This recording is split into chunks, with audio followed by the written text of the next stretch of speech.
This week on NintenDomain, Trust the Fungus. Python Pizza. Yeah, I'll have the Koopa special. Pterodactyl tail on that? Yes. Dino. Lizard. Hold the mammal. No worms. And spicy. I got 2 words for you. Impossible.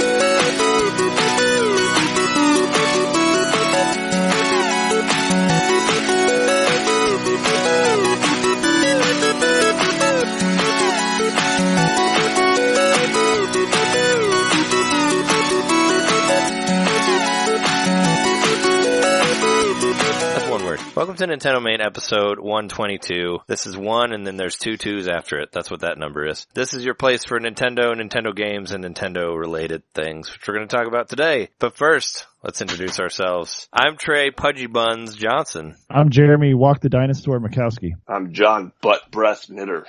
Ooh, I wouldn't call myself that. I guess I'm Pudgy Buns, so it's close. Pudgy Buns, butt breath. A lot of butt stuff going on in this. There's a whole lot of stuff going on in Super Mario Brothers, the movie, which we're talking about because it's like the 25th anniversary, according to IMDb.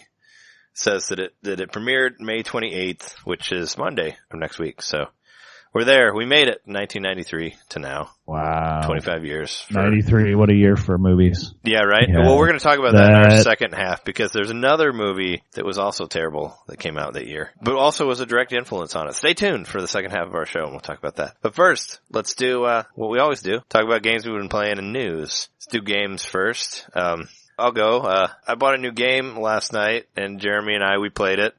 For YouTube, for you on YouTube, you can watch it. It's pretty hilarious. I'm still not really sure if it was a good purchase or not, but I had fun with it. But I ended up buying a Disco Dodgeball remix on Nintendo Switch. That sounds fun. That's my. It's a first person dodgeball deathmatch game online sort of thing. It actually kind of reminds me another one. Jeez, it kind of reminds me of a N64 game almost. Like thinking about it, it's like, man, I could have seen this coming out in the 90s. Like it's still kind of along the lines of. Do you remember that Turok game that like had no single player and it was all just multiplayer? It kind of reminds me of that, like the same sort of thing where it's like, let's make a game that's just like where you just play against other people because there's like a single player mode in it. But that's basically what it is. It's just you playing a single-player deathmatch thing, but not online, you know? Right, you're like fighting waves. But it seems like it's very much trying to be, I don't know, like Rocket League mixed with, what the fuck is that Warcraft game that everybody plays? The Blizzard game. Overwatch, yeah. It's like kind of like Overwatch meets Rocket League, I guess. Because there's like, there's a boost, you can like jump over ramps and stuff. There's like a basketball mode in there that Jeremy and I played. It kind of got long and sort of boring because you can't make baskets as quick as you can kill people, and we had like a 15 kill count on it, so it ended up lasting way longer than it should have. But in its regard, it's probably like the only 2-player split-screen first-person thing on the Switch right now, so it's got that going for it. I kind of wanted to do it just to do some fun local multiplayer, and it's only like $11. It's not expensive, so I didn't really feel bad about getting it, but it's a weird... I think I actually had the most fun when we did the one-on-one, even though it was boring. Oh, when it was just 2 of us? We were just like dodging around the tunnels trying to hit each other. Yeah, they're these weird, like, the characters sort of look like those guys from, Foosball, yeah. Foosball. Yeah, they look I think they kind of look like Claptrap from Borderlands is what it kind of reminded me of. Yeah, kind of. They look like little Foosball Claptrap guys. But you can like... Or like Rosie from the Jetsons without arms. Yeah, you can put like a tiny little face on them. So, and I guess we were doing the 2-player, and all you can really do is like random, and it'll just randomly pick a face. But I found one that was the face was the hockey mask from was basically Jason from Friday the 13th. Mm-hmm. So as I was like running around the maze chasing Jeremy on the video, I'm making like Friday the 13th noises through all of it. So it's pretty great. I'd like sneak up on it and be like. That. And it's like, it's scary. I mean, you were afraid of my Jason guy that I had, yeah. But yeah, his name was Mike, so it was really confusing. I'm like, is this Mike Myers or yeah, Jason? Mike. Yeah, it's a weird game. I mean, if you're into kind of weird games and you like first person shooters, I mean, it's okay. It was made by the same guys who do that pinball game that we've been playing. Like, it was made by the dudes who do Pinball Effects guys. Yeah, the guys who make the cool ones, like the Back to the Future and the Marvel ones and all that. It was by that same company, so it's like a real company, but it's just a weird, bizarre game. But hey, it's on the Switch. You know, everything. It reminded me also a little bit. Just in visual presentation, a little bit of Boom Blocks. Oh, okay, yeah, definitely. No, they do kind of look like bring that back. They look like the little block characters from that game, very much so. But yeah, they're kind of they're like unicycle robot things, and you basically go find a ball and you throw it to somebody else. And there's power ups you can get. There's homers, and there's a boomerang thing where the ball will come back to you after you throw it. You can get a jetpack where you can kind of fly around. So there's a bunch of different stuff, and you can kind of you can almost GoldenEye it. You can put big heads in there and one hit kills and all that shit. You can go through there and just modify your rooms and make everything all wacky and all that. So if you're looking for a super, super simple first person deathmatch online thing that's cheap, it's worth it, I guess.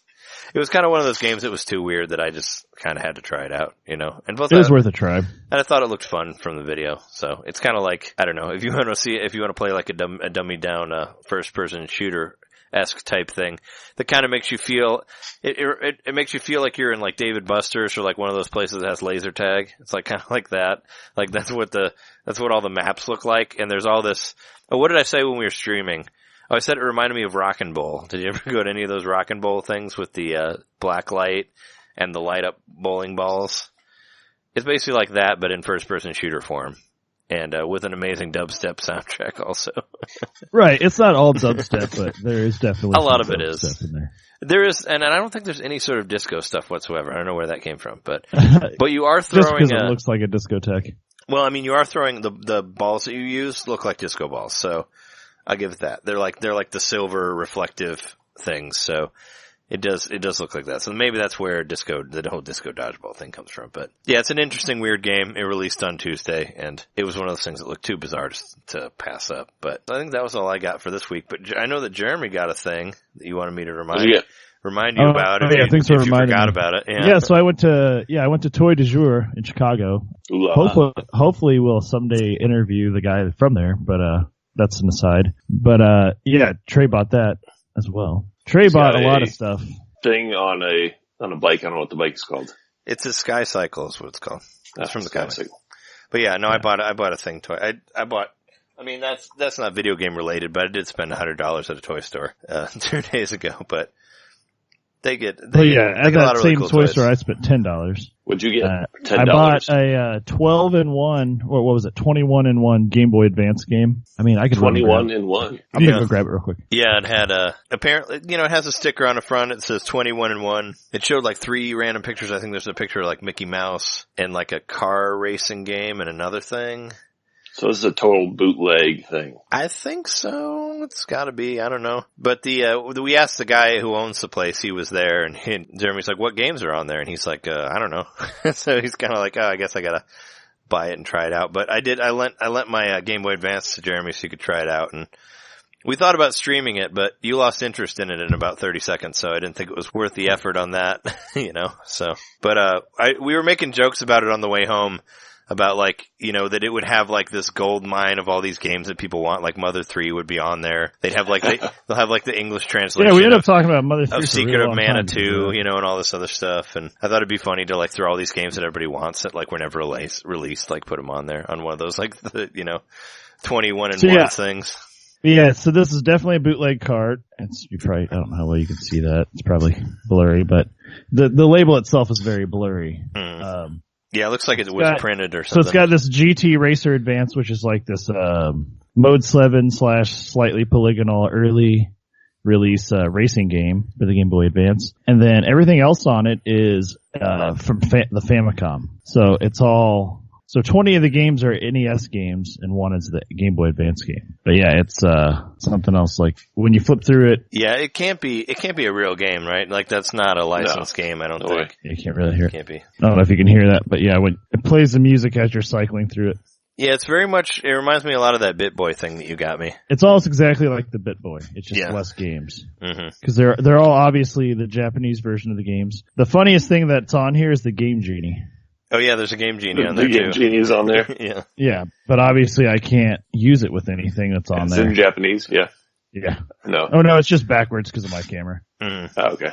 But yeah, it's got a lot of shitty games on it. But I only paid $10 for it, and I kind of wanted to own a bootleg, I think I already own a bootleg game, Final Fantasy Advance, Final Fantasy 6 Advance, but. Oh, you think the one I think this is definitely a bootleg. Yeah, because you think the one that you ordered might have been fake. Because I hear that there's a lot of that going on in eBay it's or whatever fake. that you can find. I'm almost positive it's fake based on some videos I watched. Because apparently a lot of the Pokemon cartridges that you see are fakes. What I heard, a lot of people are, just because those games still sell for a lot of people have been making their own with ROMs and just selling them. I kind of want to open this up and see what's inside of it. Not that I'm going to understand it, but I wonder if they use so it doesn't even have a screw on it. Oh yeah, it does. It's just covered with a label. Yeah. But I kind of wonder if it's just like a flash card in there, maybe I can change it out or something like that, Because I know some of these bootleg carts you get are exactly that. They're just like the flash carts with like a little SD card in it, and if that's true, I could use it as an emulator for my Game Boy.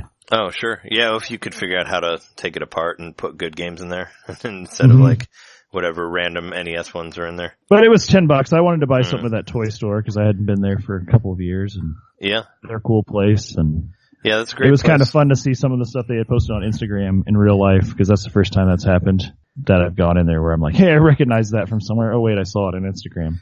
Oh yeah, no, I did too. They had these Fantastic Four dolls with actual clothes and stuff. Because I had seen a box that said Mr. Fantastic on it, and I was like, oh, what was that? And that was there, but I didn't get it. It was too, I don't know, it was too Barbie doll-ish for me to get. And it was probably expensive because it was older, but yeah, I found a lot of old 90s toys there that I like, so I kind of, and he said that he thought of me when he bought them. So, I mean, he might have bought them. Oh. Well, who knows? He might have bought them for me because ever since I first started going in there, I would buy a lot of those old 90s Marvel, Fantastic Four or Spider-Man toys or whatever. And I would be like, hey, you should get more of these because I'll buy more. And I don't know how much. I've probably spent $300 there now on all those toys. So you kind of notice that plus there's sort of a niche market for that. I think it's probably not just me who's buying them, but I do buy up pretty much everyone he has whenever I come in there. So, but yeah, it's a cool place. When we were talking about having games hidden on there, like Mother 3 and all that, well, Jess and Jeremy and I were talking about how cool it would be. I mean, I'm surprised Nintendo isn't doing this, or maybe they are. But why don't they put something put something like Mario 3 on their online service, or put something like Mother 3, on their online service, something that people that people want. They know they've been begging for it. Why don't just throw it out there? I agree. Well, why don't they just put it behind the paywall of their online service and be like, hey. You remember when you wanted all these games to come over here to be localized? Well, here they are, I think that would get everybody to buy it if they're like, oh yeah, by the way, Mother 3 will be on here. And you can only play it if you get this year long or whatever, or you become part of whatever their online service is called. I'm surprised they're not doing that. Putting some sort of thing on there that you can't get anywhere else. Like Jeremy was saying, what they did with the Super Nintendo Classic, with Star Fox 2, being like, hey, this is the only way you can play Star Fox 2 legally is by doing this. Yeah. Be a smart move. I've always kind of felt for those super kind of maybe niche games that people are very passionate about, but they haven't released and people want them. As far as digital downloads, I can't imagine why you wouldn't release those. You know what I mean? It's not like you have, stock that you have to pay for to put on a retail shelf. Yeah. You're paying for just the cost of, as far as I know, just the cost of, translating the game and yeah. Well, it's a localized, touching up a little bit, but once it's out there, it's out there and not doing any harm. Yeah. They can't cost that much to have it on a server, so I don't know. Yeah, I remember how mad I was. It was right before the Smash Brothers on Wii came out, but I remember how mad I was when they said that Mother 3 wasn't coming out here. But we were getting the Lucas character on there. And I remember you were like, oh, he's Lucas from The Wizard. And I'm like, I don't care.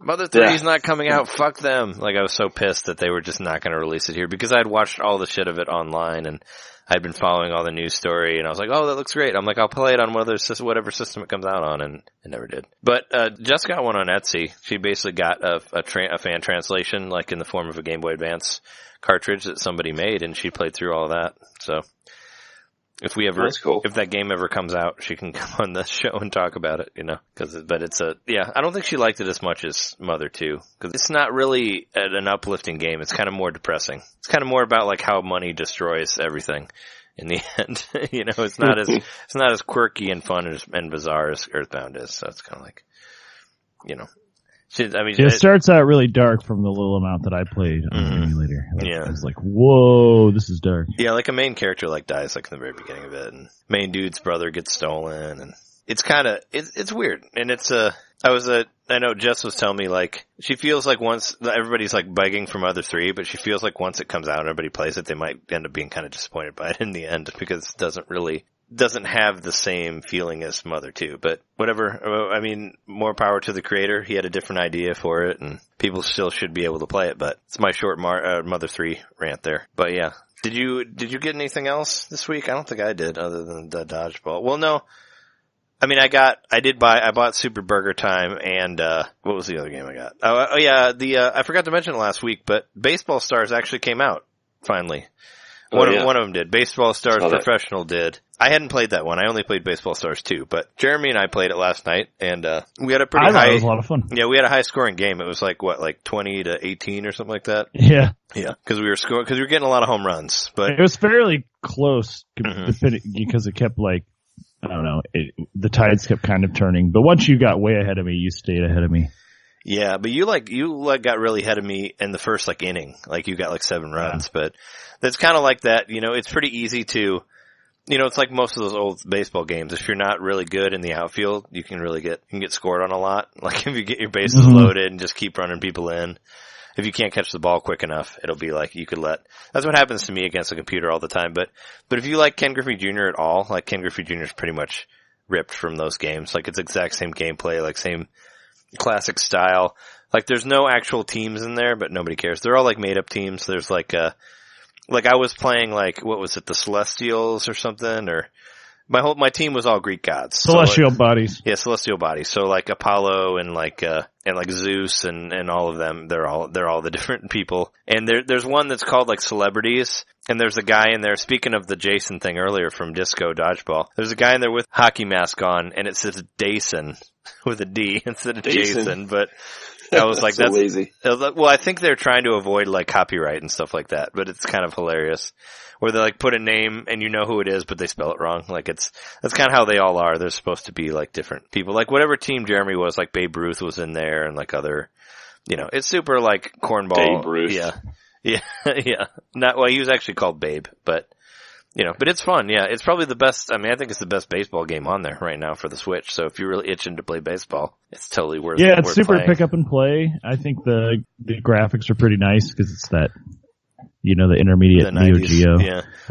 There is some funny, like, you just hear the same, like, commentary a lot. Yeah. And it's kind of falls flat. Yeah, where he's like, he rounds it out for a single. Like that, but that's probably better than it actually sounds in there. But yeah, they say then for the home run, it'll be like, every time you hit a home run, they're like, wow, he looks proud. And he should be. He hit that ball a country mile. Yeah. That's a really long quote. Wow. Oh no, there's a lot of talking in that game. Like, and in between innings, sometimes it says, it really looks like this is the barn burner. I don't know what that means. Oh, wait, yeah, and then after the country mile, saying that, yeah. He really loves to hit home runs in this stadium. Yeah. No, there's a lot of talking in it. Like, you'd be surprised. Like, it's pretty much, yeah, it's pretty constant, but there's a lot of commentary on there. But it's from 1990, so. I mean, it's impressive for the time, but listening to it now, it gets a little repetitive, but yeah, like 90, like, yeah, that should blow you away. You know, be like, oh yeah, they're just talking it up there about barn burners and country miles or whatever else, you know? Didn't they have like Sports Talk Football or something? Like, wasn't that a series? Sports Talk? Yeah. It sounds like a series. Yeah. That sounds like they even had like Tiger games. I think they had like audio commentary for a while. Yeah. Well, I mean, yeah, but I mean, back in that time, like Double Dribble and all that was impressive. Double Dribble. Yeah. Or like Blades of Steel. Or like Blades of Steel. Like I was impressed by stuff like that. I'm still impressed every time my NES talks. Blades of Steel. Like, whoa. Skate or Die, man. Skate or Die 2 sound. Oh, come on. Yeah. Die. Yeah. That was I played that at my birthday party on Monday. That song was in there, in my list. That's my favorite NES song. I don't know if anybody heard it or not, but I did. It's a wonderful song. That was great. But yeah, no, yeah, Baseball Stars is out now, finally.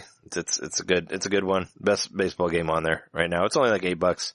It's a lot of fun if you like that. It's a lot more fun playing against a friend because it's kind of hard against the computer. But there's like a tournament mode in there, so there's like a single player mode of sorts, where you can kind of go through and get the ultimate trophy or whatever. But yeah, it's fun. It's it's like more, there's no upgrades and stuff like that, like aside from the 2021. And the Super Burger Time is like another one from like Johnny's Arcade Classics or whatever. I feel like I'm the only one that keeps buying games from him, but hey, whatever. But yeah, it's basically, it's like the sequel to Burger Time. It's like Burger Time if it was a weird Super Nintendo game that kind of looks like Kirby at times because the little dude's like pink and he wears like a chef's hat and an apron or whatever. And there's like items that you can find on the side of the game that feel sort of Kirby-ish. But I played through all of that. How does that feel compared to the original? Because the original one is kind of sacred to me. It's one of my first video games. Yeah, I really like that game. I mean, how does it compare? I played it with Jess. She really likes the first one too, and I don't know if she liked the second one because it's almost like too big for its own good. Like there's a lot of stuff going on it, and there's a lot more burgers, and they're bigger and stuff. I don't know. Check out my video. I did a whole playthrough of it, so you can watch the whole game in like 40 minutes on YouTube. I basically recorded myself playing through the whole game because there's infinite credits, so you can just blow right through it. But there's bosses in it, which is pretty cool. Like you build burgers, and then when you get to the boss, you throw burgers at the boss. So I guess you were like making your ammo for later, but it's interesting. And then when you get to the final boss of the game, he's an ice cream guy. So there's this whole like ice cream versus burgers going on here. I don't know what's up with that, but it's worth looking at, I guess, just to give it one major change is like Burger Time. You know how you like walk over the burger and the burger falls? It doesn't do that. You have to jump on the burgers now for them to come down. Oh. Yeah. So that's a different mechanic, I guess. But there's different sizes. Like some burgers like take up the whole screen. Like they're like that big, like super huge. And then there's little tiny ones that you just jump on once and they fall down. But, I enjoyed it for what it is, for like the arcade. It basically feels like a Super Nintendo sequel to Burger Time, except for the Burger Time dude looks like Kirby now because he's pink, He's just pink with eyes. So that was what I got. I forgot about those. Those are my new Switch Thursday stuff that I got last week. But yeah, Jeremy and I, we finished off the Splatfest also. We and did. Do you know who won, John? I'm sure you already looked, but do you know? Who do you think? I don't know. Who do you think won? Who's the best turtle there is? It was between Raph and Leo, right? No, Nope. fuck Leo. Leo went out at the very beginning. Oh. It was Raph and Donatello. It's gonna be Raph. Nope, Donatello. Nope. Donatello. Donatello won. Wow. is the best turtle. So He Trey won. won because in our third and a final battle, we had to be true to the turtles we identified with them. Yeah. I've always thought, I was pretty sarcastic, just like that. Yeah. Well, I mean, we were talking about it on the stream, but it's like, it's weird. Like, if this were the 90s, I don't think Donatello would ever win over Raph, but now that incredibly awesome Turtles animated show that's completely on Hulu that I told all of you about, that you should be watching, is out. Donatello's definitely... Donatello's the one nobody wanted to be when I was a kid. I was Donatello. He was me. he was my guy. Everybody wanted to be Raph. Me and Rob wanted to be Raph. Yeah. My cousin wanted to be Michelangelo. Rob's little brother, and then Jordan had to be. So we'd switch between Raph and Leo, and then Jordan had to be Donatello because he was the youngest. Yeah. My brother. Yeah. See, we did it the other way around, where like there was three of us. It was me and Nick and Nate, and Nick was Leo, and Nate was Michelangelo, and I was Donatello, and whoever was our like fourth person that hung out with us had to be Raph. Because none of us wanted to be Raph because we hated those little size. We thought they were pointless. Probably because we played a lot of the NES game, but it was like, yeah, pointless. No, they did have points, but we basically did it judging on the weapons that they had. Like, they wanted, like Nick wanted swords and like Nate wanted the nunchucks, and I was basically stuck between the bow and the size, and I'm like, I don't want those dumb little knives. So that's kind of how we picked them, because we didn't know who was who and all that. Well, also, you do machines. Yeah. Well, and Donatello's a smart guy. But if you watch any of the show, the Nickelodeon animated, the CGI one, the one where Rob Paulsen plays Donatello now instead of Raphael, they really developed Donatello's character a lot. I think he's pretty much the main character of the whole show. But you could also argue that whoever Rob Paulsen is voicing is the cool turtle, because he also voiced Raphael in the 80s and the 90s. So maybe that's why everybody thought. I wonder how that came about, that switch. Was he just like, I did that already. Give me another one. I don't know. I don't know if they called him and said like, hey, do you want to do the show again? We're going to start it. And he's like, I don't want to do Raphael though. I'll do somebody else. Maybe. I know Maybe that there was like some dibs were called. Like, I got ref. And he's like, oh man. Oh man. Oh, he called dibs, so Well, I I got mean- a different turtle now. I mean, Sean Astin does the voice of Raphael in that show, so which I think is pretty freaking awesome that he's doing that. And originally, what's his face, the pie fucker, Jason Biggs did Leo. Oh, I talked about this before, but anyway, yeah. So it's like maybe Sean Astin called Raphael, or maybe he just didn't want to do it and wanted to do a different one. But what's really funny is there is an episode where they actually go back in time to the original show. They like go through a time tunnel and they go to the like 80s, like fully hand-drawn animated one. So so Rob is doing both the voices, like of, Donatello and Raphael. I'm telling you, it's the best fucking show. Watch that. I told you it's the best show ever. That's why you should be watching it. In the previous, one of the previous 2D Ninja Turtles ones, they had a whole episode where they went back to the first show. Yeah, that's probably that one that you're thinking of. But it's not the CG, like the CG show you're talking about, right? Yeah. The newest one. There was a previous incarnation, I think it was 2D animated. I don't know, or maybe it was just the previous 3D Was show. that the one that had the went girl back. turtle? I mean, I don't remember. Because when they went back in time, Yes. this was like a few years ago. Because there's a new turtle show. No, it wasn't the live action show. Okay. No. Yeah. Go ahead, Trey. Because there's like there's a new Ninja Turtle show now that's like, I don't know, it's like Flash animated or something. That's what they're promoting for the Splatoon. Yeah. But the CGI one was before that, and that one, I think that only went like 5 seasons or 4 or 5 seasons. But I don't know when exactly it ended. But when they did the time travel thing, that was probably like 3 years ago, I think. Okay, yeah, so I think we it were might have talking been about the same one. So The one I was talking about ended and they actually went back to the comics and things were in black and white. Oh, they might have, because this show is fucking brilliant. So it wouldn't surprise me, because they do a lot of amazing things in that show. So. But Donatello won the Splatfest. He did, yes, because he is the best turtle, and I'm very happy that he did. So good on him. That's what I'm saying. I love that Donatello. But yeah, that was what we were playing on Friday. That was our streaming thing. You can catch that on YouTube, of course. I don't know. We'll probably play some more Splatoon this Friday or something. But did you get anything? Do you have anything of note to mention, John? I didn't get anything, but I played a new game, Super Hot VR. You guys ever heard of that? I've heard of Super Hot. Is that some sort of like sex game? Super Hot VR? It does sound like one, Yeah. but it's not. No. Yeah. Super Hot cool. Looks cool. I want to try it sometime.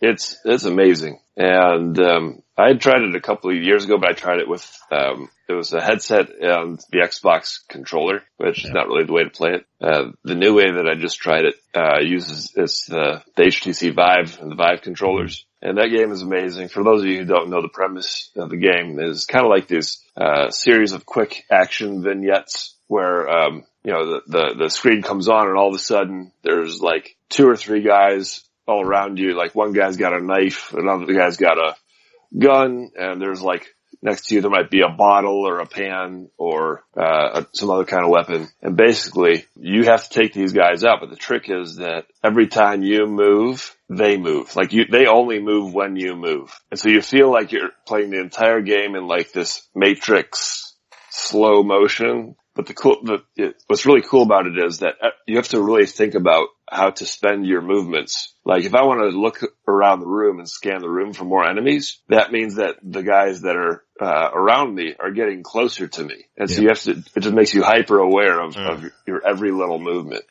And when they attack you, this is the other really cool thing. They come to attack you, you can grab their weapons. Like if I kill this guy, all of a sudden his weapon is up in the air. So I can reach my hand up and I can snatch the weapon mid-air and then continue to shoot everybody else like that. Oh. It's just amazing. It's so much fun. So I love that game. Weird. Yeah, I don't know. I actually, not to diss on VR, but I did actually hear about a VR game that I really wanted to play in Japan. There's a Dragon Quest VR that they were talking about on 8-4 Play. Really? I've never heard of that. And that's actually one I would actually want to play. Cause I'm not really, I don't know. VR really doesn't, just the style of it doesn't really interest me yet. I guess there's no like VR turn-based RPGs or anything like that. But, but you can do a Dragon Quest one. And I would actually do VR for that because you get to actually be in the Akira Toriyama artwork, and that's awesome. And there's like giant golems and stuff in there. But apparently we're trying to figure out where it's at so we can go there while we're in Japan. But I heard about that and it's pretty cool. They give you like an arcade style game or like a smaller game or like you get to try a bit of sort of like a traditional RPG Dragon Quest. Well, like, so the way it works, I watched videos of it. Like, basically, you're in a team. Like, you play with 3 other people. So you have a 4-person party, like a 4-person RPG party. And you get to choose which class you are. Like, you can be a mage, or you can be a warrior, or you can be like a healer or whatever. There's different ones that you are. And like, you walk around and you're holding a thing. And it's your sword, and you swing it at the slimes, and it's like a big empty field, and you go out and fight monsters. And it's like a 20-minute thing, I guess, that you do, and you do it with other people. And, you fight slimes for a while, and there's like a boss, and, that's basically what it is. So it's like you're walking around the overworld of a Dragon Quest game.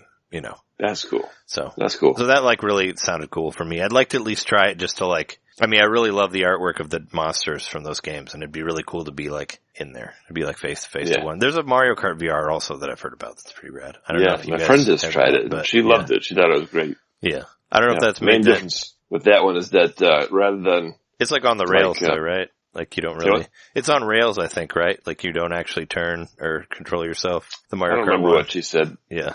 I do remember she said that you have to reach up to grab the items. The items are floating above your car. Oh, okay. So you're driving with one hand. You got the steering wheel in one hand, and then with your other hand, you reach up, and the items are hanging from balloons. You grab the item. So now you got a shell in your hand, then you can actually throw the shell. Okay. Well, that makes sense, though. That's how that works, yeah. It makes sense for the immersion of that.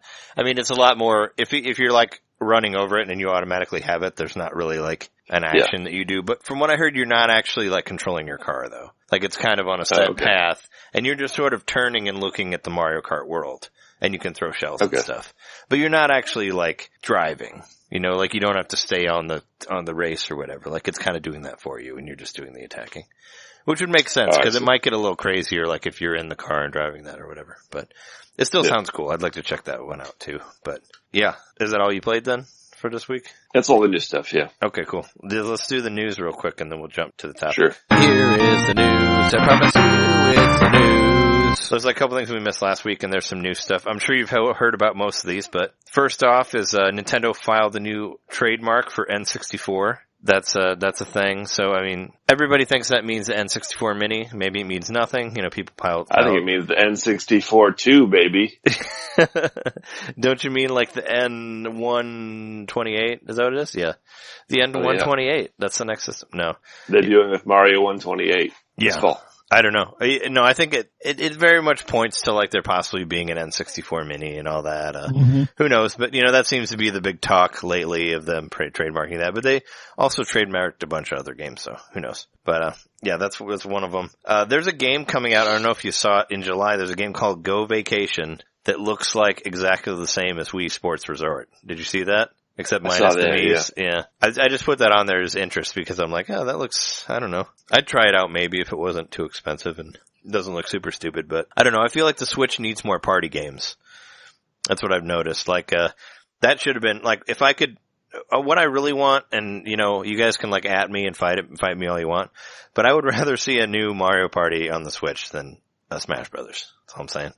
Oh. Because, I like Mario Party games. There's not really a good 4-person multiplayer game on there aside from Mario Kart, but that's already a game on another system. So we did play some Mario Party, was it 4? Yeah, we did. We played 5. We played Mario Party 5. But I want a Mario Party game on the Switch. Like I want a game like that, like a board game that you can play with a bunch of people. There's not really anything like that on there. And it might be cool to have it, have your Switch on the table as the board and pass it around in that situation. That would get me interested in Mario Party.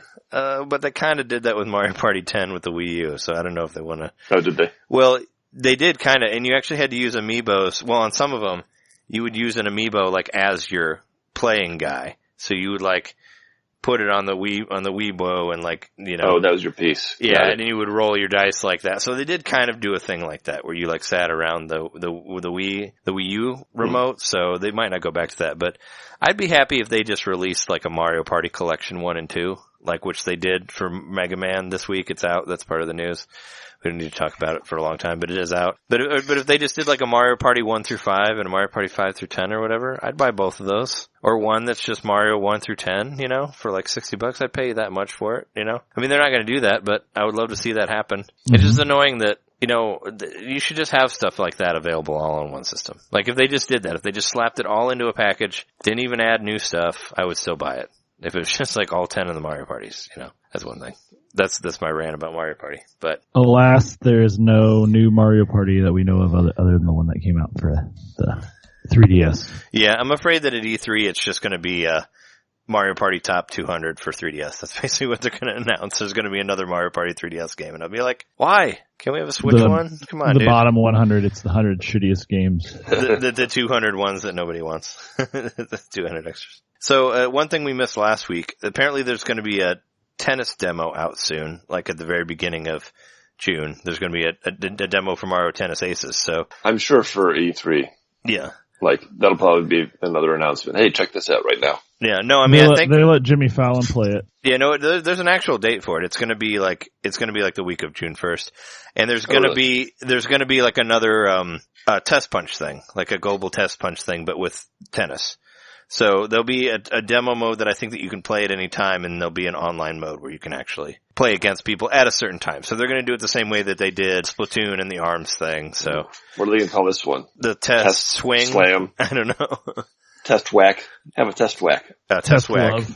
Test whack seems weird.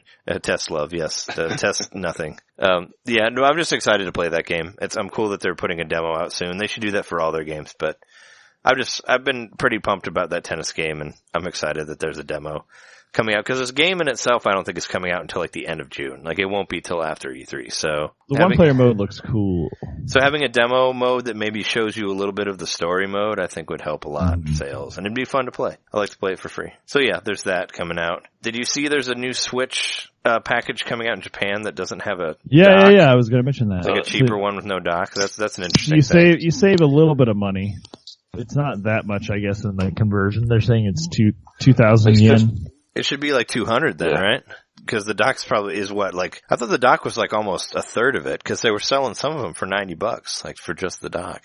I guess if you're not getting like the charger also, maybe, and because what would that be? Like take a $20 off it for like the charger and the HDMI cord? Yeah, so all you're getting is the console itself and but you can pick the color of your Joy-Cons.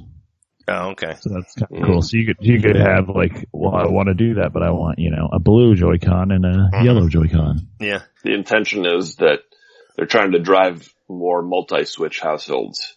Oh, here, I'm looking at something right now. So yeah. Maybe, yeah. $293 for the full package, and then if you get the other one, it's $244. So you're saving $50. Sure. Yeah, no, I mean, that could be what they're doing. I like the multi-dock houses thing, but I really think they should include a charger. Yeah, I mean, well, that's just a 3DS thing. Like new 3DS, they did that it's kind of a Japanese thing. Where it had no charger, because they expect that you already have like 5 chargers or something like that, which you don't, but. It makes sense, yeah. Also a big release. Well, there's a couple big releases coming out tomorrow that I want to talk about. There's that weird, I sent you the demo for it, or I sent you guys the trailer for it, but what was that thing called that I sent you? That really, really weird looking game. Something about a hotel? It's like Bayo Labs Mausoleum. BAOBABS Mausoleum. There's a weird ass game that's coming out tomorrow. It's only like $5, even though I think it's episodic. I think you're just getting the first episode for that, but. It's episodic? I sent you guys a trailer for it, and, it looks like a weird Earthbound, but there's like some first person shooter stuff in there, and there's like a turn-based RPG in there as well, and it's like playing through a VHS tape, and there's like tracking and stuff, and it looks really fucking weird and bizarre, and I kind of really want to play it. It comes out for $5. It says episode 1 in it, so you might have to buy a different one. I don't know anything about that. But I'll probably try that one out tomorrow. But aside from that, the Bloodstained Curse of the Moon comes out tomorrow for $10, which is an awesome price. That was that game I was talking about last week. That is a great price. Has the really good sprite art. It basically looks a lot like Castlevania 3, if Castlevania 3 was done like now, Like, you have multiple characters, but you can switch between them at any time. One of them has a whip, just like Belmont. There looks like one looks like Grant, one looks like Alucard, and I think there's the Ghost Lady in there too. But they have like basically the 4 characters there. You can switch from the bosses look a lot like Shovel Knight. Like, it looks like that. Really, really good sprite art. So I'm really super psyched to play it. I was willing to pay $20 for it, and I'm glad that it's $10. So that's my big purchase for next week. Definitely. It's at $9.99. And I probably won't get it, but I thought it was kind of funny. There's another SNK golf game coming out next tomorrow also. It's not ever going to be as good as that one game.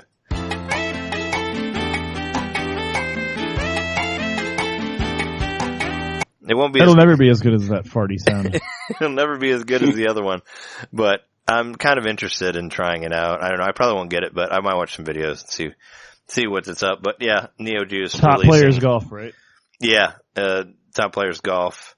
There's a Wolverblade patch coming out tomorrow for that game. I bought it and played a little bit of it, but I didn't really get into it because it had really long loading screens and there wasn't a whole lot of moves that you can do. But I read an interview with the developer on it, and he said that they've sold so much on Switch, like they've sold more games on Switch than they have on every other system they've released it on combined. Like, yeah, they were super pretty early, or not that long after the Switch came out, right? Like there wasn't that much to choose from. Well, I think at that time. That seems to be, I wouldn't say that because at the beginning their Switch had like 30 games a week practically. It's slowed down now, but it really was like there were a lot of games coming out every week. And I guess there are a lot coming out in the next couple of days. Yeah. And it was, it was part of an indie direct, so it was like kind of pushed. But, yeah, they were just saying like, they're like even on Steam sales, we're never going to sell as much as we did on our day one release for Switch. And I just think that's really cool. That's just another company saying that like, hey man, this shit is hot. And I like that like the games are actually having a really good success rate on the system, It's not like Fast RMX and all that where like, there was nothing there. That was like the very first day, This was kind of like a few months into it where there was other stuff, but it's just cool. I like reading success stories from indie developers. Anyway, they're releasing a new patch. They're actually going to do a sale on it too. And they just kind of talked about like how they didn't expect to have as big a success as they did on the Switch. So that's pretty cool. Now, John, you sent that article was it about Kimishima being the top 10 CEOs? Was that that's from in there Forbes? too. Yeah, it was, I read the article, from Nintendo Life. I think it was Nintendo Life. And they were, quoting from Forbes. Yeah, so Forbes put out a list, the top 10 CEOs, what was the actual thing? I think it was most reputable CEOs in the world. I can look it up real quick. And, among the top 10 was Kimishima. Mm-hmm. Yeah, so that's not even in just the video game industry, by the way. That's all industries. So, yeah, pretty impressive. I think they're crediting him with turning Nintendo around once he took over the reins for Iwata. Well, he also kind of like, I feel like he's like right place, right time also. Like he happened to be there. A little bit of that, right when the Switch came out and the Switch was huge and it became this like gangbusters, success. And I mean, it's kind of like, you should be congratulated for being the president at that time, but it's also still kind of like, I don't know, that's the best time to be president, I guess. Some props for that. Well, I mean, Nintendo's always working on something. They probably have been working on the Switch for a while, but he happened to be there for the launch and now he's kind of getting the credit for it. Understandably, but yeah, kind of right time. I'm not trying to downplay Kimishima or anything like that. I'm just saying like, they did like have a huge success from the Switch right out of the gate, becoming like probably the quickest selling like system of all time. So, it's kind of course he's in the list with all the other people, because of all that, just how much well they did, They did so well, and they met their demand as far as having consoles. Yeah, after a time. Mm-hmm. Yeah, I feel that during Christmas season, there's tons of Switches everywhere. I've seen them. Yeah, I mean, I feel like that really helped too, like actually being able to supply for the demand, whatnot. So Kimishima's up there on this list, along with Giorgio Armani, the CEO of LinkedIn, Google, Kraft Foods. Right? Yeah. Wait, hold on. Good company. Wait, LinkedIn? Yeah, LinkedIn. They actually did something important once, ever? I think LinkedIn's like bigger elsewhere in the world. I think it's good for people who actually have like business jobs and stuff. I'm just saying LinkedIn, I always thought was a hilarious thing that didn't do jack or shit. So it was like, I just think it's funny. For me, it was on almost like the Candy Crush requests I would get on Facebook, except the professional version. I would get all these like LinkedIn requests through my email and I'd be like, how do they get my email? I don't even have a LinkedIn account. I got it too, and it always seemed like the butt of a joke. Like I've seen it as the butt of the joke of a lot of things, where it's like just making it fun of it as like the other app that no one uses, or it never helped. I mean, it never helped me get a job or anything, but maybe if you're if you're in the business, if you're in sales or something, it might help you get a better sales job. I mean, I sort of thought the same thing about Slack, and I'm starting to realize that Slack is very useful. Yeah, I don't even know what Slack is. If you're using if you're international, it's really good for communicating. Yeah, I heard that you can like tell your workers to go back to work like while you're in another country or something. That's all I heard. Yeah. So that's what they're doing on Slack. You can give them flack on Slack. Exactly, right? That's why it's called that. Cut me some slack. No, that's why. Yeah. Let me just mention a couple more things and then we'll go to our break. The Xenoblade Chronicles 2 soundtrack is available on iTunes. You can buy it. I saw it for sale for like $40, but there is like Does that mean it's on Spotify? Could be. I didn't check Spotify. I don't have Spotify anymore, so I can't really look. But $40, but there's like hundreds and hundreds of songs on there, so it's totally worth it. I'm not going to get it because that's a lot of money for that, but it is available to purchase if you wanted to get it. That's on there. Also, there's another game. I saw a trailer for a game that's getting released called 20XX. It's a game that's super inspired by Mega Man, obviously, and it's like a roguelike 2D action game, and it looks a lot of fun, actually.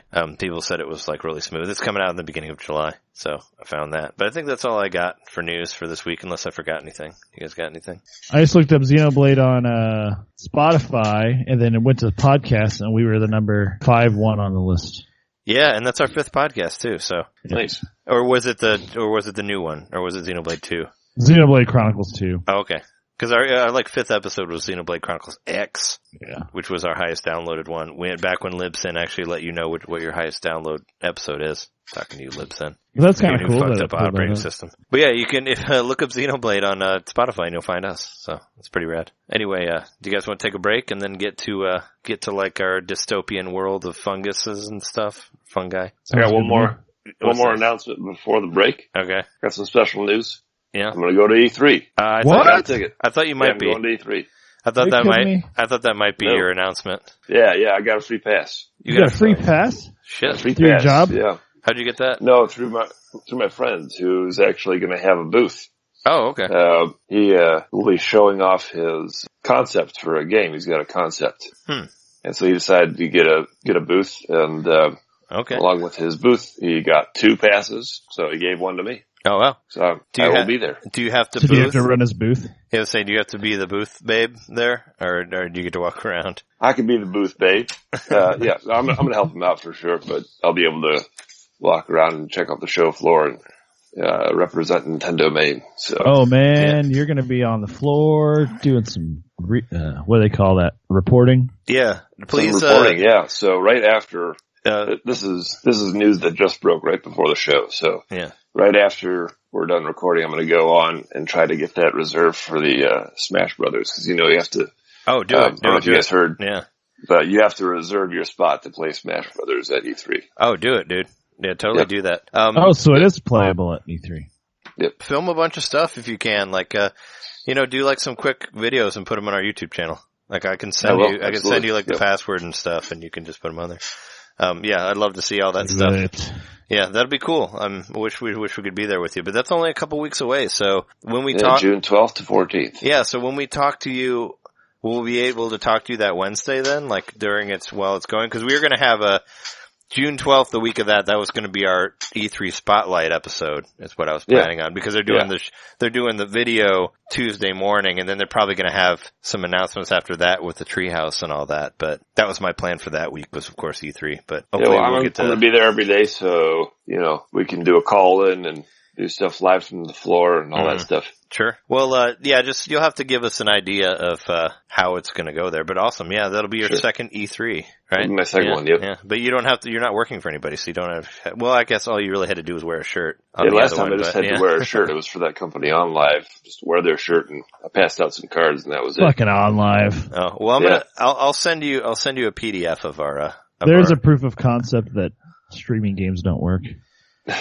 If I send you sorry to shit on your former employer. Yeah. If I send you a PDF of our business cards, would you print some out and like hand them out to people? I still have some from the last time, so I can use some of those. Yeah, I made new ones with like all our websites and stuff on there. Oh, cool. Yeah. Cool. Yeah, well we'll figure that out later. Anyway, let's take a break and then get to the Mushroom Kingdom. That'd be PDF with me. Pretty damn fine. Yeah.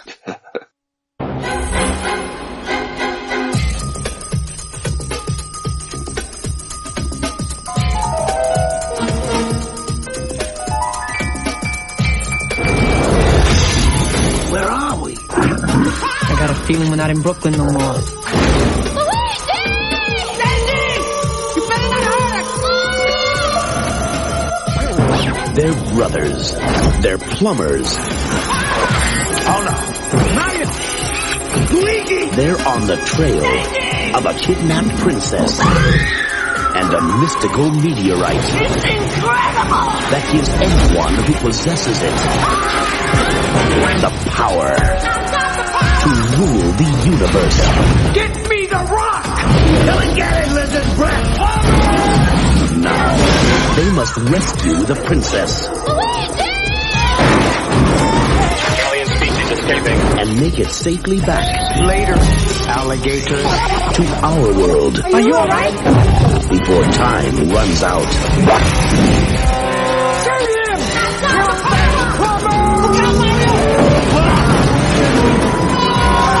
Get him! Yes! No, not again! Super Mario Brothers. This ain't no game. So it's the 25th anniversary of the Super Mario Brothers movie this week. It premiered on May 28th of 1993, 25 years ago. Oh boy. Let me ask you, what was you guys' experience with the Mario movie? For me, I was 13. I had actually just turned 13, 9 days before that. And I had like no interest whatsoever in the Super Mario Brothers movie. So I remember my mom went to see it with my youngest stepbrother, Jonathan, and she kind of like gave me like a quick synopsis about it afterwards. She's like, well, you know, it was kind of weird. There was like a lot of fungus stuff. They kept like talking about like trusting the fungus and, you know, and that's basically what she told me. And then I remember watching it later on HBO, and I saw those fucking robot boot things that they had to jump, and I'm like, no, that's just dumb. You know, I was like, it's, I mean, we'll talk about it at great length, of course, but this movie did really well to suck out, like, basically all of the fun and greatness of Mario and put, you know, in movie form. It's like, let's take out all the happiness and all the brightness and all the uplifting stuff of Mario and the fun and just turn it into this dark dystopian disaster. But yeah, was kind of the early 90s sci-fi, I don't know, steampunk sci-fi vibe that was happening a lot. Which, well, I mean, it's never really stopped. This is a very dystopian movie, so it's dark. But, yeah, the darkness is very not Mario. You know, why did it have to be dark and edgy? I agree with you there. Was this pre-Terminator or was this post-Terminator? Terminator 2. This was post-Terminator 2. Oh, yeah, Terminator 2 was 91, so... It reminded me a little bit of Total Recall, too. Yeah, it's amazing. A lot of people say that it's Blade Runner. Yeah. Yeah, it's got a Blade Runner feel. It even had isn't there a scene in Clockwork Orange where he's like down in the underground, like at all these weird shops? And that reminded me of Mario reminded me of that when he like goes down and he's talking about Ludwig von. Yeah. I don't know, there's just a lot of like post-apocalyptic or whatever you want to call it, dystopian movies that have like a neon lit underground market city kind of motif. It's amazing how many movies like came out before this that I really like. I just didn't realize it. Like I was talking to John earlier, I feel like it got a lot of influence from like Turtles. Like Turtles 1 and 2 had already been out, and Turtles 3 came out the same fucking year, and that was another thing where I was like, I have no interest in Turtles 3 or Super Mario Brothers. And my mom went to see both of those with my little brother Jonathan, and I heard like she would like tell me like what she thought of it. But what were you guys doing at that time? Like in '93, were you into it? Did you go see the movie? Like what happened with you? At that time, I remember seeing the ads, and another specific memory I have is hanging on the jungle gym with a friend of mine, and I remember him just saying, "Oh, I gotta see that movie. I gotta see that." He was talking about how much he wanted to see that movie. And the whole time he had a booger hanging out of his nose. So I was like trying to like stop him from calm your excitement that you got something hanging out of your. So he wouldn't like let me talk. Dude, so you're having like a Larry David moment. Booger. Yeah. I was letting this kid, exactly. I was letting this kid just rattle on about the Super Mario Brothers movie while he had a booger hanging out of his nose. Wow. So, yeah, but no, I never saw the movie in the theater.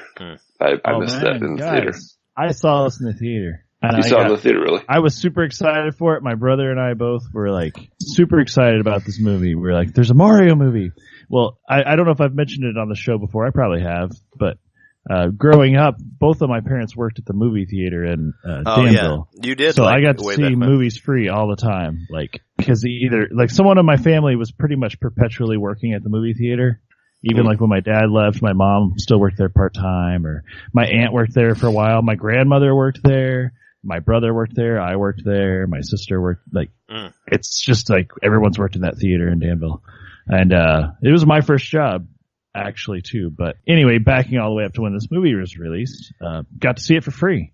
And I don't remember, like, we may have seen it the night before because we got to do that sometimes when my dad would put the movie together. So with it would come on several reels. Build the reels. Splice it together. You have to do an initial viewing of it to make sure it's okay, and like do like a checklist of everything. And in case like the film's messed up, you document it, and then you didn't cause the damage. Also, like, your dad let the Super Mario Brothers movie pass. He checked the movie, and it didn't look anything like Super Mario Brothers, and he put it on the screen. See, I don't know for sure that. Well, you couldn't like stop it, right? That my dad was involved in. My dad ended up being the manager of that theater later, but I don't think that was until like a year or two after the movie came out. But he worked. I don't know if he worked there at the time, but I think someone in my family did because I saw it multiple times. That's another thing. So I saw it the first time, being super excited. I think I was allowed to watch it by myself or with my cousin or my brother or whatever. Like, you know, my parents weren't there. I just got to sit in the theater and watch it, and just being like bewildered, like, what the fuck did I just watch? You know, maybe I didn't think that exact thought, but that was the equivalent. Like, this was not at all what I wanted it to be. They had the costumes on for the end of the movie, but like the costume they show in the poster is like barely even in the movie. They're not even wearing like overalls either, though, right? It's just like it's just a weird ass shirt that they wear later. It's like so strange. I didn't know much about it. You know, I had seen the previews, but as a kid, it was 1993, so there wasn't like the internet hype and all that surrounding it. So all I really knew was I had seen in like a preview once or twice, and I'd only seen that preview a couple of times. I couldn't watch it over and over again on YouTube. So, not really knowing what to expect of this movie going into it and walking away very, bewildered. Just what just happened. Like, I had thought this was going to be Mario, but in a movie form, not like this shitty 90. I didn't know it was a 90s movie at the time, but it was, it was a shitty 90s movie. Yeah, I think it's shovelware in movie form. I feel like maybe because the budget was so low, or maybe the way the art was designed, but I always like looking at it, it feels like an 80s movie to me. Because like, I don't know, maybe because it doesn't look that great, and because a lot of movies came out before it that looked a lot better than that. Like if it weren't for the really bad CGI, you would think it was an 80s movie. CGI was definitely post Jurassic Park. There was CGI in there? Like for what? Yeah. Like what? Like when they were disintegrating, or part when they jump into the stone at the beginning to go into the dinosaur. And when her face is coming through the stone, it's very like, it's really like pushing that technology to show it off to you. Yeah, because it made me think of Infinity War. Yeah, did it? Because they're stones. Like, I'm surprised nobody's done that meme yet. At least I haven't seen it with Koopa and Mario. Yeah, well, needs to do it. Because we've got the data to do it. Mm-hmm. Yeah. I mean, go for it, man. Yeah. If it's not there in the world, make it. That's how I feel. Put it out there. But yeah, it's just a strange movie. So you were like, you could tell it was shit, like from the beginning when you saw it. Oh yeah. Like, as a kid, I was like, that was a bad movie. You were like, what happened to Mario? Not at all what I wanted it to be. And it's not. I walked away like, I'm not thinking in my head like, oh, I really liked that they took like, artistic freedom a little bit and, tried to modernize it and blah, blah, blah. Like, I'm like, what the fuck? They like never ate a mushroom and got big. That's right. No fire flowers, no stars, no mushrooms. Yeah. In a Mario movie. Yeah. Why the hell was the Goomba? It was a giant, like dude in a weird suit with a puppet on top of his head. Yeah. Yeah, that's what I was thinking. Even as a kid, I was like, that's just a puppet on top of a weird suit that someone's wearing.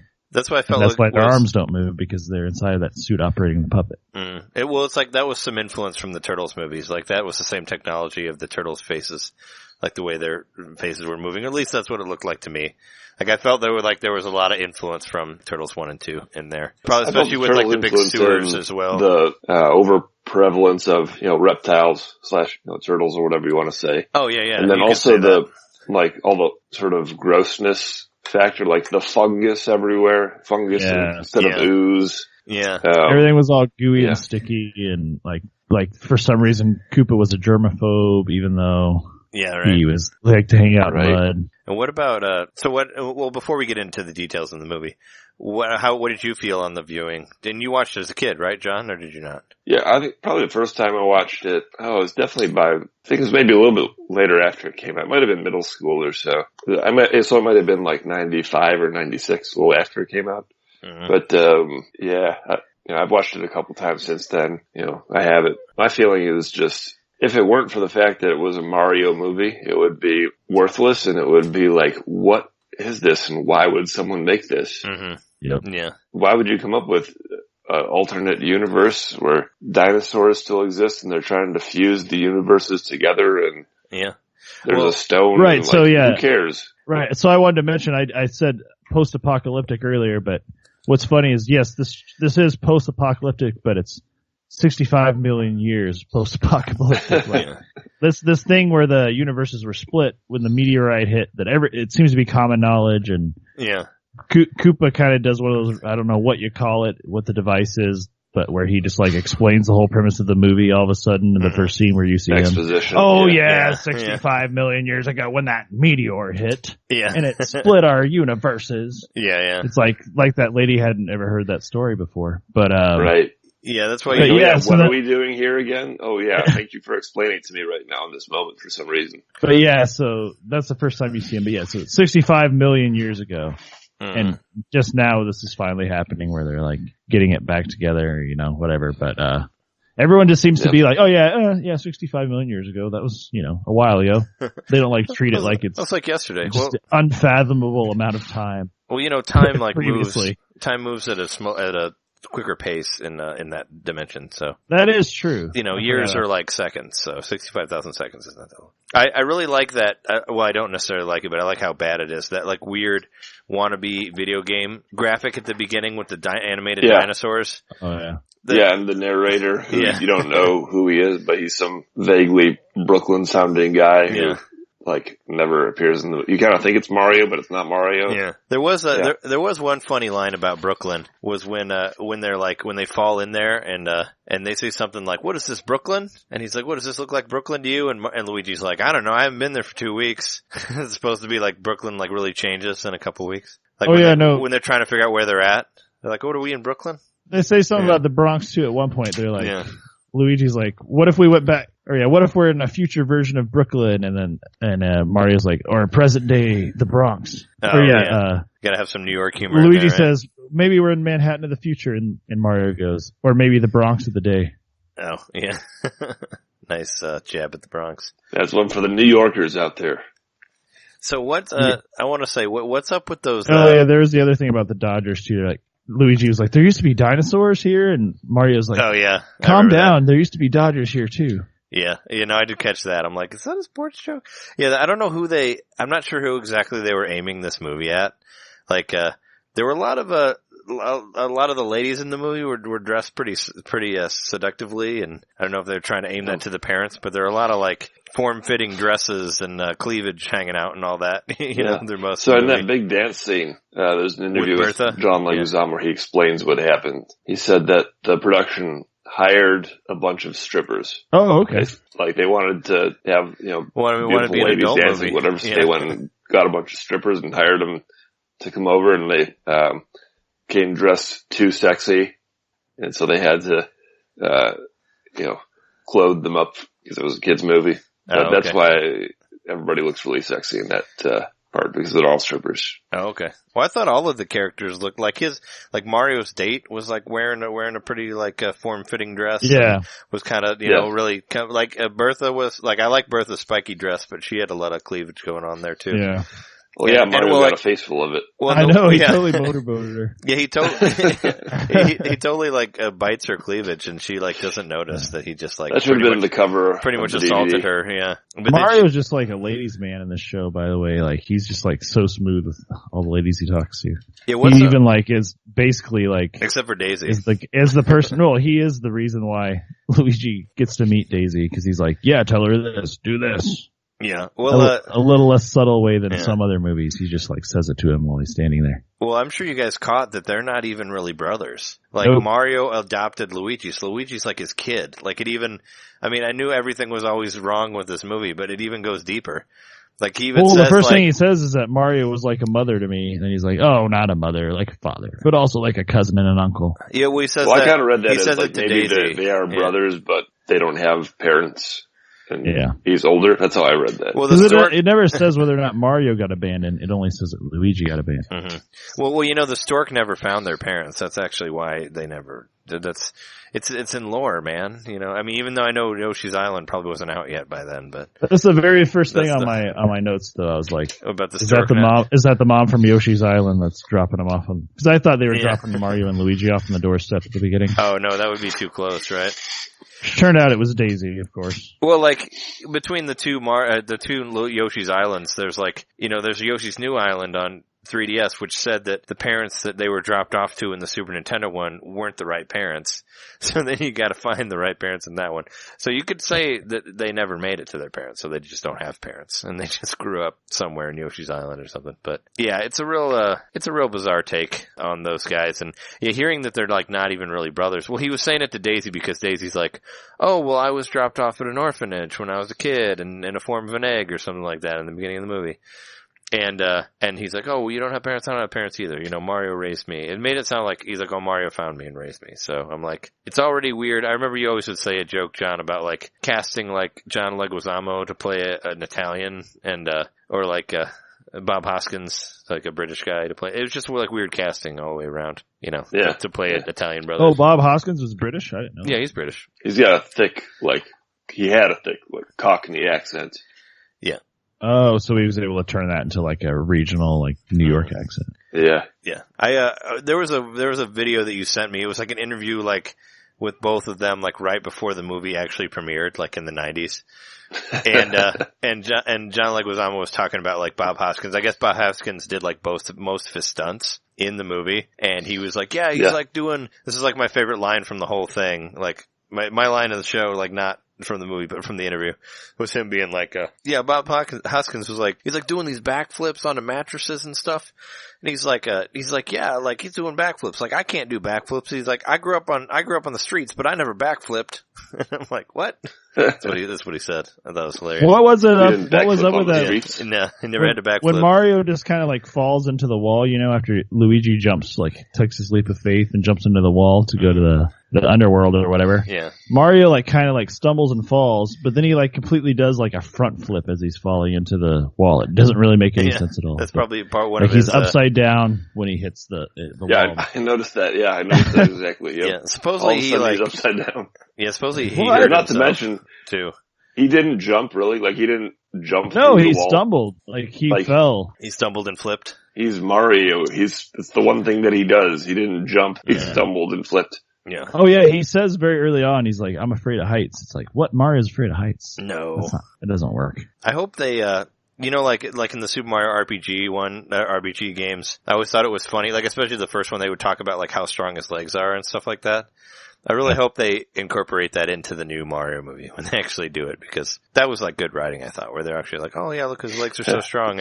Or like the stuff where they're like, hey, prove you're Mario, and then he'll like jump once, and they're like, oh yeah, you're Mario. Like that stuff's way funnier than this movie, but this movie's like the complete opposite of all that. It's not really trying to be joyless. Like, be charming and like witty or anything like that. It's just like, yeah, I don't know what like I said, I don't really what they were going for. Maybe they were trying to pull a little bit.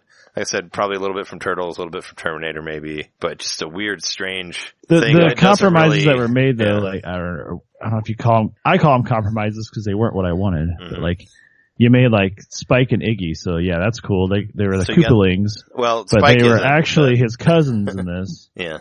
I mean, we have one Koopaling. You have Iggy. That's it. I mean, Spike is a character, but he's a different character. Oh, yeah, right, yeah. But so what I was curious about, is that dude from Power Rangers? I don't know. One of those two dudes? I don't know. One of the two guys, the one that played, I can't remember if he was Iggy or Spike, but.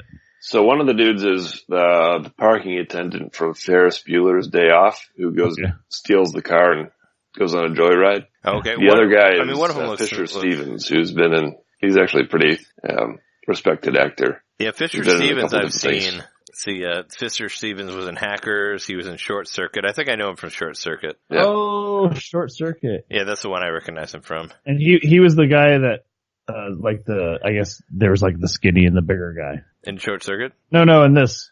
Fisher Stevens. Yeah, that's the guy I'm looking at right now. That's the one I was thinking of. He was the one that didn't have like the half. It was like he had that, he had the bowl cut except the front of it was cut off. And it's like the front of his head was bald. He had like one of the worst, they had like some of the worst hairdos of all time. Like Bowser, like his like dinosaur-esque hairdo.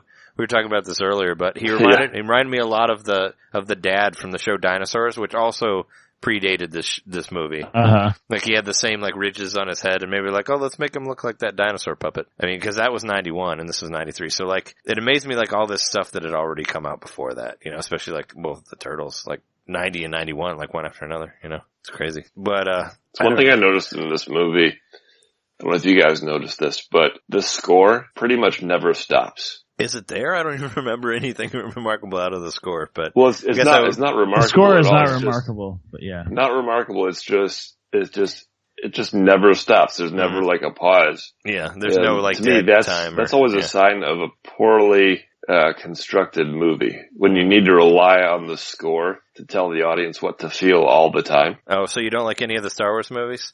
Because all of those score the whole. You don't way think through. that was a genius way of like being like, this is like a video game, because there's always music playing in a video game. Yeah, maybe it could have been it. I don't know.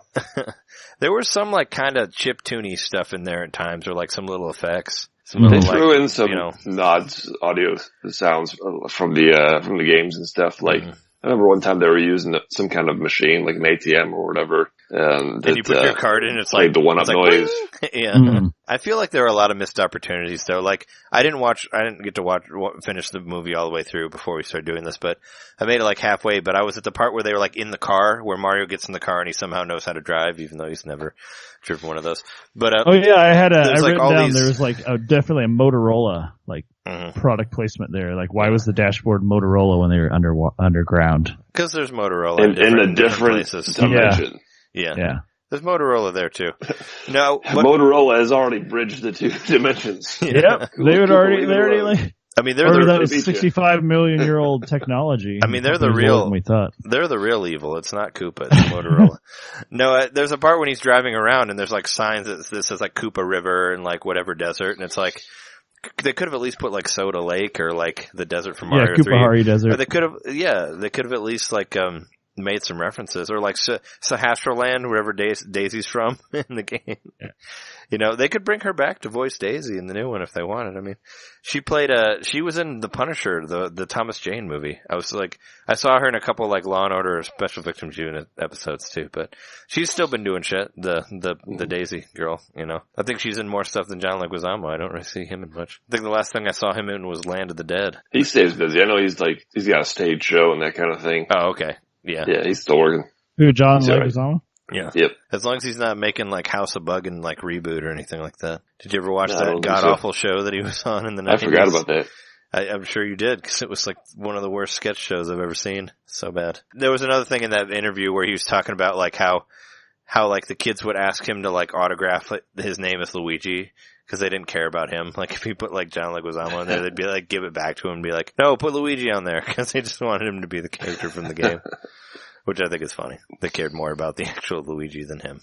And it was weird because I think the interview I was watching, he had a mustache, but he didn't have one in the movie. Like, what happened to his mustache? I mean, they should both have mustaches. And of course you can grow one, but you didn't? Yeah, I know, right? He had one like after they had shot it, but he didn't do it for the movie. What the fuck, man? Yeah, why does Luigi have to like have a backwards cap? I don't know, because he's got to be cool, man. He's got to be the one that the kids like relate to and shit. Because Mario's got, he doesn't quite have the Mario hat, but it's similar. It's a beret.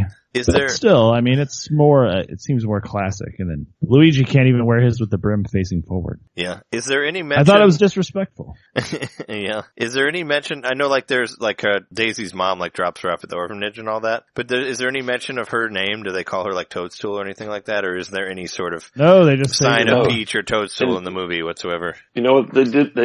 This is weird. They did bother to have Mario's girlfriend in there, but they didn't bother to make it Princess Peach. I know, right? Yeah, that girl. When Daisy is in there with all the other women that got kidnapped because apparently they don't understand that like women look different in the other world. Because remember they tried to kidnap Mario's girlfriend because they thought she was like a shapeshifter or something like that because they're idiots. But that part actually kind of reminded me of Wind Waker. Remember where like Ganon goes and kidnaps all the kids, all like the young girls, like trying to find the Princess Zelda. Like it totally. I was like, man, maybe that inspired Wind Waker from them. Probably not. Or like when what's-his-face, King Herod had like all the firstborn kids killed, trying to kill Jesus. I guess it goes all the way back to that. but it reminded me of Wind Waker before the Bible. It reminded me of my Bible, the Wind Waker, not the real one. But yeah, same sort of thing. They're just taking everybody. Your Bible got remastered and re-released. I hope it gets made on Switch too. Hey, it's real pretty. It's a real pretty game. That's a good one. Do you guys have any other thoughts about? What do you think about the fact that all the cop cars are essentially bumper cars? Like they're running on this like above, they've got like the basically bumper. Oh yeah, cars, they have the connector. Yeah, they have trailing. They have the weird antenna thing coming off of them. Because I was looking at that, I'm like, what is that connected to? Is it connected to anything? Is there a reason for that? Yeah. Is somebody controlling it with a remote somewhere? In the underground world, like they had like a weird braking system that deployed so that the cop car wouldn't slam into the station. Like these things came out of the ground and caught a band or something. It's like what? Yeah. I don't understand. So they've got some kind of advanced, but not advanced steampunk, but more like craft punk. Like Kraftwerk with rubber bands and stuff. Sorry, that was almost yeah. But I would say that's the reason that so much crime is because all their cops are on a tether. They are, and they've got like plastic spikes on their outfits. Just like go over there and do your crime. The cops can't get you. Well, I mean, you can get arrested for singing anti-Koopa songs, I guess, because Toad is a minstrel in this movie. I didn't really understand that either. Like, I don't remember him ever really playing any music in the games. But Toad's like the anti-establishment folk singer guy. Yeah, right. That was weird too. They did give him a little beanie. You see the little beanie on his head? Oh, when he shaved into his head? Yeah, the spiral. Yeah. Yeah. Well, he has the spiral, because everybody has weird hairdos, and he had like the spiral do. But then when he got turned into the lizard thing, then he became, then it was like part of his skin now. It like went back, became his scales or whatever. But Yoshi was in there. I remember seeing Yoshi in there and being like, okay, well at least Yoshi's a dinosaur.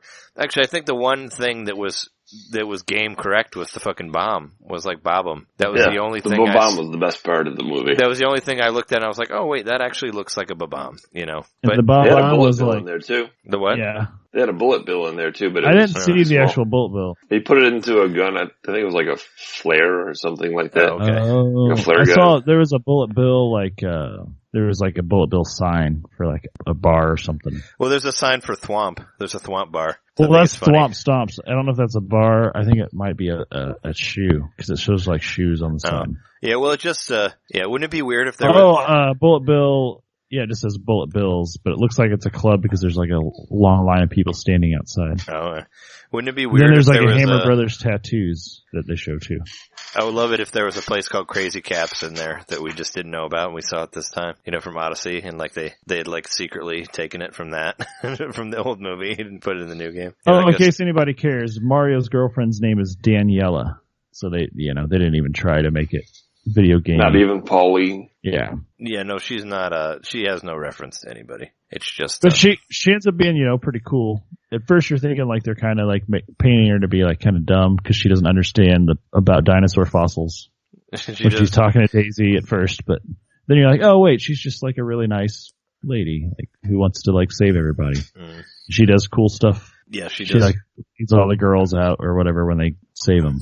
She does. Which there's another thing I thought about when they jumped back through that. If you remember that wall, when they jumped into it to get to Dinosaur Land, like it was kind of precarious. But they just send all the ladies through it like, it's no big deal. Just jump through that wall. Mm-hmm. They could have like fallen down that pit on the other side. Yeah, well, they don't care. 25 years of the Super Mario Brothers movie. How about that? It's not really. I watched this kind of hard. I took a lot of notes. And then about halfway through it, I was like, oh my god, I can't keep taking so many notes. Yeah. Compared to, we did our 100th episode about the Wizard, and this is like so like the other side of the coin for the Wizard. The Wizard, I actually think is an enjoyable movie, and I like watching it. But this one's kind of like it like really drags, and it's almost like 2 hours. Like at least the Wizard's only like an hour and 20 minutes, at least they knew to make it short. It has some and fun in it, and like. Oh yeah, there's fun in it. There's there's good lines. Like it's like Fred Savage has good stuff. Like Christian Slater does too. It's kind of more comedy and. It's a lot more enjoyable, and you could say stuff like, it's fully quotable, like he touched my breasts and like the power glove and all that stuff. Like there's really nothing like that in the Super Mario Brothers movie. If I had to pick between the two of them, I'd definitely pick the Wizard. Those two movies have breasts in common, I guess. Yeah. One of them's obviously. He touched my breasts, and then Mario touched Bertha's breasts. Yeah. With his face. Yeah, I really loved how they captured my favorite part from the first Mario game when Bertha gives Mario his boots and helps him jump high in the later levels. That's like, she didn't try to like swallow him whole in Mario 3 or anything. Yeah. It really... That's what they were doing. He was being swallowed whole by her breasts. Oh, yeah, right. Wow. It was video game reference. Yeah, kind of. So I was trying to find video game references here, just like stretch. I was going for stretches. One of them I thought was, the end of the movie when I think of Mario doing something, I think I put myself in his perspective. Yeah. When Mario was sort of kind of fighting Koopa at the end, when Koopa was in that, basically he landed in this like cement mixer looking thing and he just was there for the rest of the movie, pretty much. He went to the other dimension for a second and then came back to that thing. But it kind of reminded me of when you fight Bowser on the chandelier in Mario Party, or the first Mario RPG. Yeah. Well, that part's cooler too. But yeah. Or it even was kind of like maybe supposed to be like Koopa's clown car in Mario World, which had happened before that. But yeah, Mario World was out by then. Well, the Super Nintendo was out by this time because it came out in 91. And right, and Yoshi was in there obviously as a nod. Yeah, I can't believe how late it came. Like it feels like it should have been something that came out. Well, I guess we already had the Wizard for that, but it feels like something that should have come out like around that time, like after the Wizard or like Mario 3 release time. Did you notice there were snippets in it? No, I didn't see any snippets. Snippets were the things that were pretty much Jawas. Oh wait, you mean like the guys who had like the leather masks on their faces? Yeah. Oh, those okay. are snippets. Yeah, and Mario like puts a plunger on them in the one part. Yeah. Yeah, I was wondering. I didn't even put that together. I didn't even piece that was supposed to be a snippet. Well, they say like there's some snippets after Iggy and Spike become intelligent. Oh, okay. I don't even remember what's a snippet. What's that? Is that from 2? Mario 2, yeah. They're like Shy Guys, but they're the ones with like the big noses and they shoot bullets out of their noses. Oh, those dudes. Yeah. Yeah. I like snippets. They're funny. They have a funny name. And for some reason at the beginning, I'm just kind of all over the place here, but speaking of the evolving or devolving chair that they put people in, they either turn you into a Goomba or they can evolve you, I guess. Yep, there's a snippet. That's a snippet. For some reason, like at the beginning when they first meet Koopa, well, first off, he pretends like he's a lawyer at first. I'm not really sure why he did that. Yeah, he calls himself like something Larry with an L. Larry Lazard of Lazard dot Condadactyl and Cohen. Yeah, yeah, because I wonder if that was an improv line. It had to have been. Yeah, wanted to throw in some funny dinosaur jokes or whatever. Blah blah blah, Congo dinosaur. Blah blah. And Cohen, to be. Mm-hmm. Yeah, I don't know what he was trying to convince them in. And what's up with the? So we didn't even mention. So like Daisy has this necklace with a rock on it that she's protecting. That's like the big whatever whatever MacGuffin. The MacGuffin. Yeah, that's what they're looking for.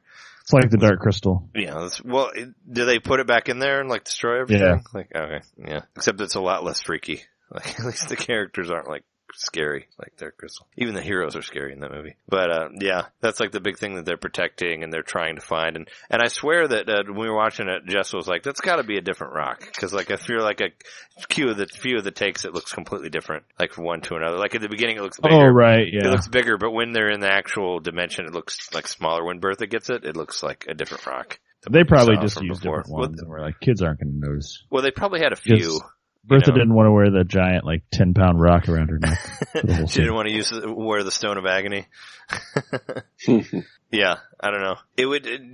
I wish they would have, it would have been kind of cool if they did like some early, Nintendo crossover stuff. If there was like some guy named Link in there that they could have thrown in the background at one point.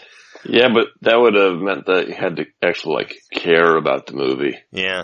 Or about the games. Well, let me ask you guys this, like, what do you think, what do you think they could change about the movie? I know there's a lot that needs to be changed, but, What do you think that they could have done to make you more interested in it? I mean, I guess aside from like change the setting completely. Completely revamp the whole thing, which is basically what you have to do and make it a different movie. But so they can still go to the parallel world, okay? But here's a thought.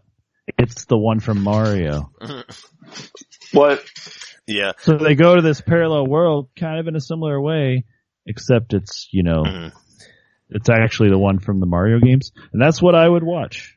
Yeah, well, granted, I mean, you have to realize they didn't have a whole lot of budget. I think I looked it up. I think they shot it for like $40 million, and they only made $20 million out of it. Yeah, so they only got half. Back. So it totally bombed. But still, I mean, I don't know what. I guess maybe in '93 that was a lot, but I don't think they had the budget. But even if they like just went out to an open green field somewhere, that would look better than whatever they came up with. Have it brightly lit, have more colorful costumes, less gross out humor. Mm-hmm. Well, I'm pretty sure it was a soundstage. That had to have been a soundstage they were on, and they just built everything around that. I don't think that was an actual location. Yeah, I remember hearing that they actually did use old pieces of set from Blade Runner. Oh. Which is why it actually looks like Blade Runner. Because some of that stuff is recycled. I don't know, Blade, that makes sense. I don't know, Blade Runner looks pretty though. Like their effects look really good, and like these don't.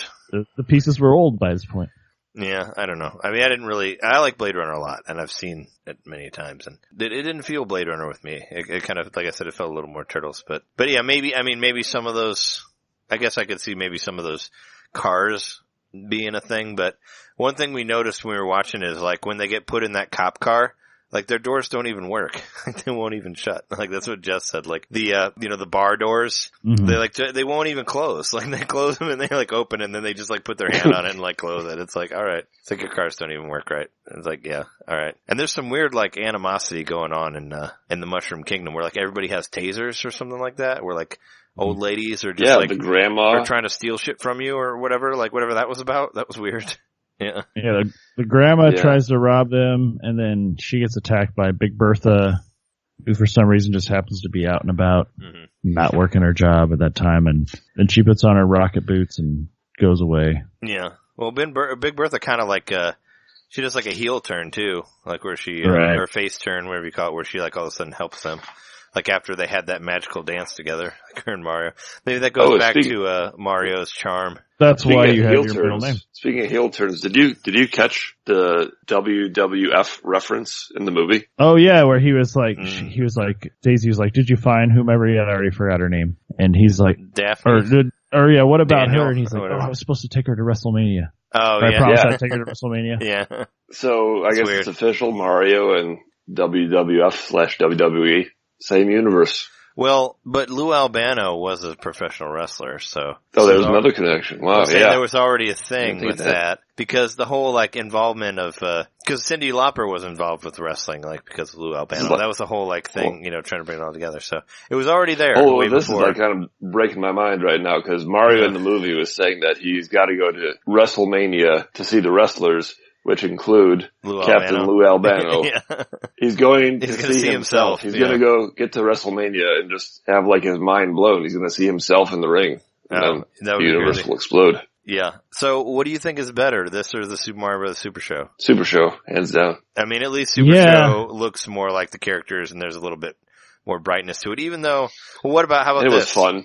What about this versus the live action Lou Albano Super Show stuff though? With Lou Albano. Yeah, even with all the awful sound effects and all that on there. Still feels that's what I'm like saying. Super Mario and Brothers. really bad audio mixing. I almost feel like Bob Hoskins was trying to channel that a little bit because he's very like complanatory, and they're struggling, they're broke, and like I don't know, he just like kind of reminds me a little bit of how Mario is in the Super Show, kind of more crass about being struggling plumbers. Yeah, and what about their like rivals? I thought that was weird. There's another Plumber Brothers, Scapelli or whatever it was. Yeah, which is also they own the construction company that's the giving Scapelli trouble to Daisy. Yeah, because weren't they the ones who like accidentally like broke a hole into another dimension or something like that? They were running away like when they found that hole. Yeah, they were constructing something at a construction site, and they found the bones, and then the university interceded and said, we have X amount of time to work on this, and they're like trying to hustle it along so they can build their building. Yeah. What about so there's a cliffhanger ending at the end. Did you guys think there would actually be a Super Mario Brothers 2 after that? You know, like I didn't care. Where they like come through that warp and they're like, "Hey, we got to go to this place." And yeah. You they didn't even like, bother to come up with whatever the next story was going to be. It was just, she comes through the door with a gun. Yeah. Daisy does, and she says, "You guys won't believe this." Yeah. And that's the end of the movie. Should be it's like clickbait. You guys, 1993 version. Yeah. You guys won't believe this. Mario's asleep and he's dreaming about weird shit. It's time You will to not go. believe these top 10 things that Mario enjoyed doing. Well, I mean, I was trying to bring it into like the story of Mario 2 and be like, dude, he's asleep and he's dreaming about Wart. You gotta go. We gotta go all work together and throw mushrooms at stuff. Well, that would be too close to it, but yeah. I don't know. I mean, I don't feel like I can really say much more about this movie aside from it's not that enjoyable. But regardless, I do have I have a copy of it. I got it for Christmas from my mom, so I did ask for it. But I like how in big letters on the back of it says eye-popping special effects. This ain't no game. It's a live-action thrill ride. They actually put popping instead of rolling. Yeah. Well, you know. Which there are some practical effects, you know, and I gotta say, I like practical effects, you know, of course, because they're more of a novelty nowadays. They look better. But, the CGI was terrible, and the animation, like you said at the beginning, was weird. Making me question whether or not really the weird. Video file was just really bad that I had, to be honest. You know what the animation at the beginning looked like? It was like when you get those edutainment CD-ROMs. Mm-hmm. Like, I had these edutainment CD-ROMs like CDI even. At my grandmother's house. Like, and it was Maybe the they only hired video those game people to do that it. she had. Mm. So, like, learn about dinosaurs and that kind of thing. Well, that's what that looks like exactly. Yep. If you ever looked at the CDI cutscenes with like Zelda and like the Legend of Zelda games CDIs, it kind of reminds me of that. If you've seen like some of the, it's comparable. Like it's like a darker colors and just kind of looks like somebody rubbed poop on everything. You know, one of those things. But I heard that there were some trailers that for other stuff that they were about to work on later. Yeah, you know, like I heard that they had some projects coming up that they didn't get to because this one bombed. But I think John finally figured out what it was for the Nintendo movie universe, and they had a couple other ideas that they had come up with. I feel like they were kind of brave in some regards, getting like a little more gritty with the Mario universe because like the fans were growing up. And I will give them that at least with this movie. This is true. But what did you find for what they were working on for the future of Nintendo? Yeah. Some of these other Nintendo movie trailers. Nintendo movies plans, I should say, these pitches. There was they were going to make a WarioWare movie. Did you know about that? No. I didn't do WarioWare even movie. Out? I think it was. It was going to be a dramatic biopic about Wario coming up through Silicon Valley and making his games, you know. He was sort of a enigmatic, tough-minded figure, and you know. He died of cancer from eating too many garlics. That's right. He died of cancer from eating too much garlic. That's right. Is that what happened to him? He refused to go see Dr. Krygor. I do remember that. Dr. Krygor was like, "I can save you. Get in my washing machine." He's like, "No, you can't." He's like, "Stop eating Mona's pizza. It'll kill you." There was another sort of an indie goth romance kind of movie. It was called Snipper Clips. It was about two goth kids in love who cut each other. Yeah. I want to go see it. I want to go see F-Zero, the movie starring Vin Diesel, so he can be like, "Hey, Pico, man, it's not about this race. It's about family." Pico's the green alien that is in there. Whatever. Nobody cares. But, I would totally watch an F-Zero movie with Vin Diesel in it, shot in the style of, Fast and the Furious. They could call it like, I don't know, Fast Zero of I don't know. Something like that. Work it in there. I would totally see that. There was another hot pitch. Did you guys hear about this one? No. There was another hot pitch. This was way ahead of the curve, way ahead of the whole superhero boom that's going on right now. Nintendo was on top of it in 1993. Unfortunately, the Mario Brothers movie bombed. Yeah. This did not happen, but this was the pitch. They were going to make Captain Rainbow the worst Avenger. He was the leader of a shitty superhero team of B-level Nintendo characters. So you're talking Tracy from the Game Boy Zelda game. You're talking about Tingle. You're talking about the Devil Becky. Guy. I'm glad you brought Tracy. Devil's World. They're all in there. Mm. And Becky's in there too, right? Becky's in there. Becky's in there. Pocky and Rocky with Becky. She's also on there. Yeah. But there was a big one too. There was actually a big one. This one actually got pretty far into production, and they made a trailer. Now the footage from the trailer was actually never. It didn't make it. Unfortunately, Yeah, it was destroyed. Shelved. But guys, big news. Yeah. I've got the script for the trailer right here. Oh, you found it? Well, let's hear it. I found it. Wow, man. Sometimes you impress me how deep you dig, man. I had to dig deep for this one. He's but in it is right California. here. This is a trailer for a Nintendo movie.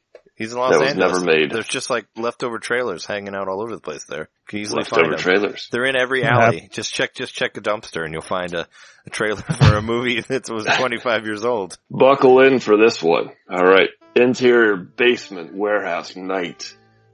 Bare knuckles smash against a face, knocking teeth to the ground. Oh. A fighter comes on in voiceover. We lived for the fight. A crowd of sweaty, shirtless men surrounds two brawlers going head to head. Brothers in blood. Our passion was smashing heads. But urban living had no room for our breed of champion. Nice. Police flood in and break up the fight. Outside the city, nighttime, the fighter stands beside his buddy. He leans over an edge, looking down on the city skyline. With a cigarette in his mouth, he struggles to ignite a lighter, flicking it to no avail. Cops are onto us. Underground fighting is dead. So we took up arms, and we punched our way out. Way out! Fighter looks to his friend. He looks at the city skyline. He gets an idea. Who said the fight has to be underground? What do you mean? The fighter pulls a cord. A flame shoots down from above. Lighting the cigarette in his mouth, the camera pulls out to reveal they're in a hot air balloon. Fast food joint. Fighter and several other tough guys sit around a table. A fight in the sky. No man's land, no man's rules. Outside a grocery store parking lot, a mother walks away from a car with her kids. A man falls from the sky and crashes onto her car. She runs toward a nearby police officer. Officer, Another man falls and smashes onto the police officer. He's dead. She looks up to the sky and screams. Outside in the field, daytime, the fighter suits up with a parachute and a backpack. He lowers goggles over his eyes. He pumps furiously on an air pump. And suddenly, two giant red balloons appear from his backpack. The balloons yank him up into the sky. He joins an airborne army of competitors. There are so many, it looks like a reverse D-Day invasion of combatants shooting up into the sky. Miles above the clouds, the fighter flaps his arms and charges at an enemy. He grabs him from behind and snaps his neck. Two enemies speed toward the fighter, and he deftly dodges out of the way. They collide and become wrapped in each other's cords. They are decapitated. A huge, muscle-bound enemy charges at the fighter, grabs a nearby bird. The fighter grabs a nearby bird. He hurls it straight through the guy's heart. Three enemies surround the fighter, close in on him. It's all over until the fighter kicks his heels together. Blades pop out of his shoes. He tornado kicks all of their balloons, sending them down to their deaths. The fighter wipes their blood from his eyes. My name is Brad, Loon Man. I fight, I fly, you die. Lightning strikes through the clouds. Behind the fighter, the clouds turn blood red and form the title, Balloon Fight. Wow. That was like the whole... A guy laughs at Brad. So Brad, you think you got the balloons for this? Brad chuckles. Suddenly he grabs the guy's beer from his hands, pumps an air pump. Out pop two balloons. He shoots up through the ceiling and escapes into the sky. Motherfucker! Guy 2 and his cronies inflate their balloons and follow him up into the clouds. Cut. The end. That was like the whole movie in trailer form. They used to make a lot longer trailers back then.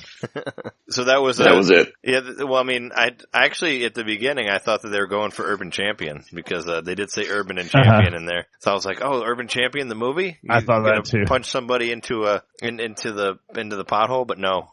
Balloon fight. I'd watch a balloon fight movie.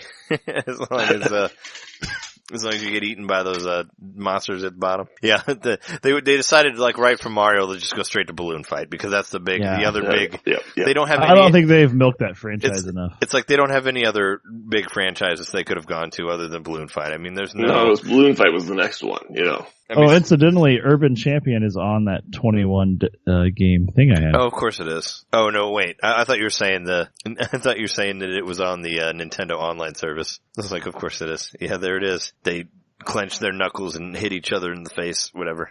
So yeah, that would have been a great movie to see, balloon fight. It's a shame. Unfortunately, Mario movie tanked, and we'll never see the balloon fight movie. Yeah, but I mean, you heard the writing sounded like it was far better in that movie than the Mario Brothers movie. It was very descriptive, and there was a lot of clenching and balloons and people dying and whatnot, and throwing birds through other people. I'd totally watch it. But yeah, I think we're about at our limit for this episode. But that's the best way. It's a great way to go out. I don't know how to overdo that one. That balloon fight's pretty much the best ending. But you know, we've been your hosts. I'm Trey Johnson. I'm Jerry Mikowski. John Litter. And you can find us online at NintenDomainPodcast.com. Download our podcast from all the podcatchers. You can send us email, NintenDomainPodcast@gmail.com. You can review our show on iTunes or wherever else. You can find our stuff on YouTube, youtube.com/Fingmater, or twitch.tv/NintenDomainPodcast. We do streams every Thursday. Every Thursday evening, like 3 Central. We do Splatoon stuff, 2 a.m., Friday night, Sunday morning. Central Time, and I do Sunday retro stuff as well. You can check all that out. And other than that, keep playing Nintendo games, and we'll see you next week. Thanks for listening. See you later. Balloon fight.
Get on the floor. Love is the drug I've been thinking, or something like that.